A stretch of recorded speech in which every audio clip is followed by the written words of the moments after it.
Sorry for the interruption. Due to certain reasons, the previous part is left it behind.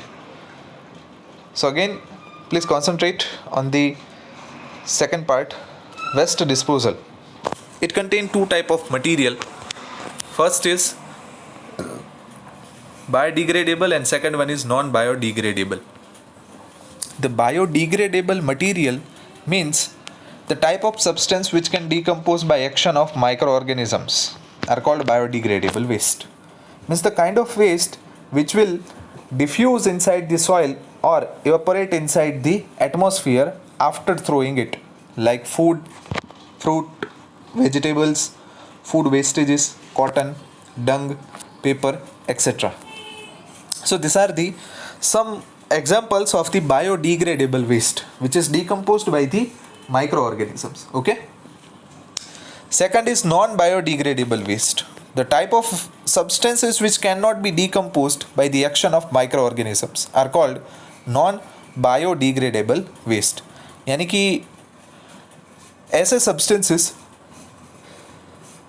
कि जो microorganisms के द्वारा decompose नहीं होते. That kind of wastage material is called non-biodegradable substances. Okay. Say for example plastics, metals and synthetic fibers. We also know that some of the remains of ancient time, like in Sindhu Keen Sanskruti, that kind of utensils, that time utensils, the useful metallic substances discovered in today's time, अभी के ज़माने में उसे discover किया जाता है, वो कहीं कहीं से अवशेष उसके मिल जाते हैं. तो कुछ कुछ मेटल्स के यूटेंसिल्स मिलते हैं. तो हम ये जनरली एक कंक्लूज़न लगा सकते हैं कि इतने हज़ारों वर्षों पहले जो हमारी संस्कृति थी उनके द्वारा बनाई गई चीज़ें कि जो ज़मीन के अंदर बहुत नीचे दट गई थी, लेकिन इतने सालों बाद भी जहाँ पे खदान हुई वहाँ से वो चीज़ें निकली तो वो एज इट इज़ फॉर्म में थी. So it means the substances are non biodegradable. इतने सालों के बीत हज़ारों सालों के बीत जाने के बाद भी उसके ऊपर कोई भी असर नहीं हुआ है.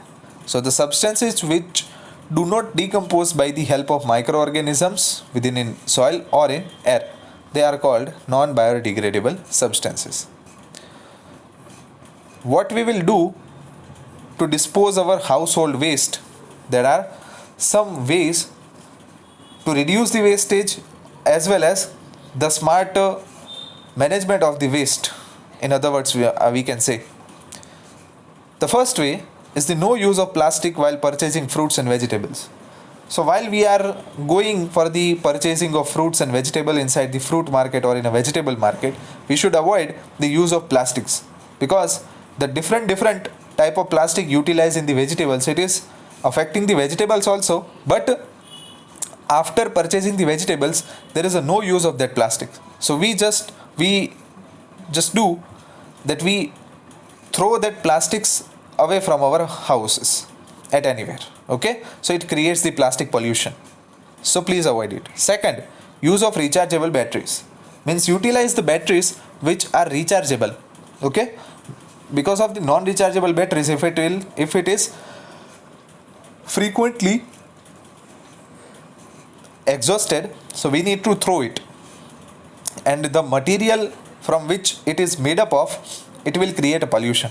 So please use rechargeable batteries. Third, give cloth and shoes to needy person rather than throwing it. यानी कि कपड़े और जूते, यानी कि हमारा बचा कुचा सामान जो है वो फेंक देने से अच्छा है कि कोई ज़रूरतमंद इंसान को वो दिया जाए ताकि उसकी भी मदद हो. Okay, so give cloth and shoes to needy person rather than just throwing it. Use cotton और jute bag rather than plastic bag. So basically this is the another alternative for the application, sorry, for the management of waste, utilization of cotton bags and plastic bags. Okay, चलिए, तो these are some ways for the smart management of waste disposal. We will discuss the next topic in next lecture. Till that time, thank you.